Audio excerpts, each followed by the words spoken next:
NTV news Marathi सादर करत आहे उमरखेड नगर परिषद निवडणुकीच्या पार्श्वभूमीवर शहराच्या राजकारणाचा सखोल आणि वस्तुनिष्ठ आढावा।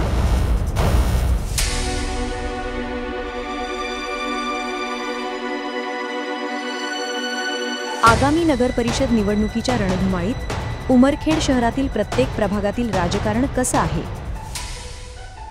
जनतेच्या मनातील उमेदवार कोण? कोणता उमेदवार राहणार आघाडीवर? शहरातील महत्त्वाचे मुद्दे, समस्या आणि विकासाचा पंचनामा। NTV न्यूज मराठीच्या विशेष मालिकेत आम्ही उमरखेडमधील सर्व प्रभागांचा सविस्तर आढावा घेणार आहोत। जनतेचा कौल, उमेदवारांची ताकद आणि निवडणुकीची समीकरणे या आणि अशा अनेक प्रश्नांची उत्तरे जाणून घेण्यासाठी नक्की पहा आमचे उमरखेडचे प्रतिनिधी ताहिर मिर्झा यांच्यासोबत। लवकरच फक्त NTV न्यूज मराठीवर।